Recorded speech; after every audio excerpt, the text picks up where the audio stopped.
Light আইসি, তারপর আছে কি একটি কয়েল, তারপর আছে কি একটি ডায়োড। এটা হচ্ছে আমাদের মেইন চিনার উপায়। হ্যাঁ, এরপরে যদি আমরা অন্য ইসে যাই, যে তারপরেরটা কি আছে আমাদের এখানে ভিপিএস পাওয়ারটা এখানে ঢুকছে কয়েলের মাধ্যমে লাইট এসিটি, তারপরে গেছে কোথায় এই ডায়োড দেওয়া কোথায়, ডায়োড তো এখান থেকে ভোল্টেজটা বের হয়েছে, যেটা কি ক্যাপাসিটার, এই ক্যাপাসিটার কি করছে ফিল্টারিং করছে। আচ্ছা, লাইটের কানেকশন কয়টা থাকবে? তিনটা কানেকশন, একটা হচ্ছে এলইডি এ, এলইডি 2, এলইডি সিএ বিসি, অর্থাৎ এলইডি K1 K2 এরকম থাকে। যাক, একটা আছে লাইট, আরেকটা আছে আইসির ভিতর দিয়ে, আর একটাও আছে আইসির ভিতর থেকে, দুটো লাইন আইসির ভিতর থেকে। আর এই যে লাইনটা, এই লাইনে আমাদের কত ভোল্টেজ থাকবে মিনিমাম?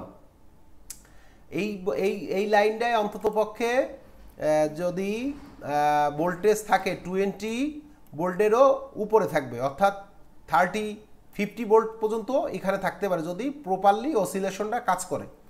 এখন আমরা তো লাইট এসি সম্পর্কে বুঝলাম যে এখানে এইভাবে কাজ করছে।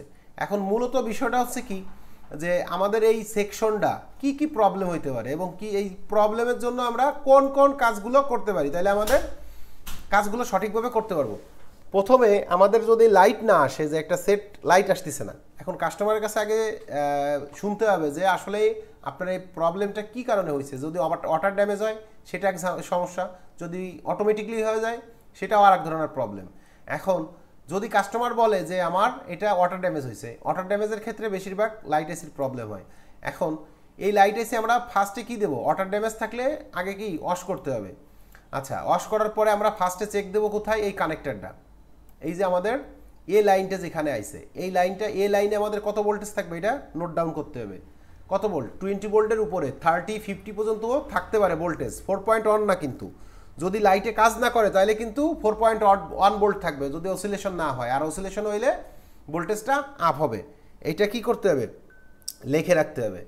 যাক, তারপরে আমরা এই কানেকশনটা ঠিক আছে কিনা, এই কানেকশন ঠিক আছে কিনা এটা আমাদের চেক দেওয়ার উপায় কি?